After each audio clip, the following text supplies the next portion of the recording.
మహారాష్ట్ర గడ్చిరోలిలో భారీ ఎన్కౌంటర్ జరిగింది. భద్రతా దళాల కాల్పుల్లో 12 మంది మావోయిస్టులు చనిపోయారు. 2 పోలీసులకు గాయాలయ్యాయి. సంఘటనా స్థలంలో భారీగా AK-47 తుపాకులు స్వాధీనం చేసుకున్నారు పోలీసులు. ఈ ఎన్కౌంటర్లో మావోయిస్టు అగ్రనేతలు చనిపోయి ఉంటారని తెలుస్తోంది. మృతుల్లో మావోయిస్టు అగ్రనేత లక్ష్మణ్ ఆత్రం కూడా ఉన్నట్టుగా సమాచారం. మావోయిస్టులు C-60 కమాండోల మధ్య ఉదయం నుంచి కాల్పులు జరిగాయి. మావోయిస్టు నేతలు సమావేశమయ్యారన్న సమాచారంతో కూంబింగ్ ఆపరేషన్ నిర్వహించారు పోలీసులు. ఈ క్రమంలో ఎన్కౌంటర్ జరిగింది.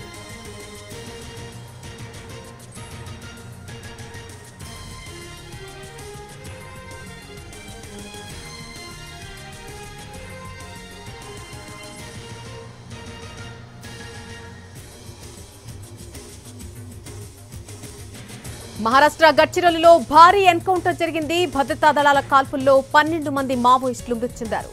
2 పోలీసులకు గాయాలయ్యాయి. సంఘటనా స్థలంలో భారీగా ఆయుధాలు స్వాధీనం చేసుకున్నారు పోలీసులు.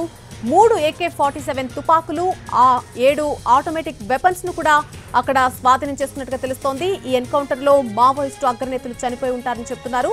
మృతుల్లో ఒకరిని మావోయిస్టు అగ్రనేత లక్ష్మణ్ ఆత్రంగా గుర్తించినట్టుగా తెలుస్తోంది. లక్ష్మణ్ ఆత్రం తిఫాగఢ్ దళం ఇన్ఛార్జిగా పనిచేశారు. మావోయిస్టులు C-60 కమాండోల మధ్య ఈ రోజు ఉదయం నుంచి కూడా కాల్పులు జరిగాయి. మహారాష్ట్ర ఛత్తీస్గఢ్ సరిహద్దులోని బండోలి గ్రామంలో మావోయిస్టు నేతలు సమావేశమయ్యారన్నటువంటి సమాచారంతో కూంబింగ్ నిర్వహించారు పోలీసులు. అయితే పోలీసులను చూసి మావోయిస్టులు కాల్పులు జరిపారు. దీంతో పోలీసులు కూడా ఎదురు కాల్పులు జరిపారు.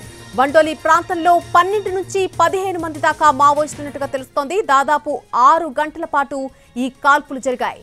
ఎన్కౌంటర్లో 12 మంది మావోయిస్టులు మృతి చెందగా ఎస్ఐ సతీష్ పాటిల్ గాయపడ్డారు. అతన్ని హెలికాప్టర్లో గడ్చిరోలి జిల్లా ఆసుపత్రికి తరలించారు. బండోలిలో సెర్చ్ ఆపరేషన్ కొనసాగుతోంది.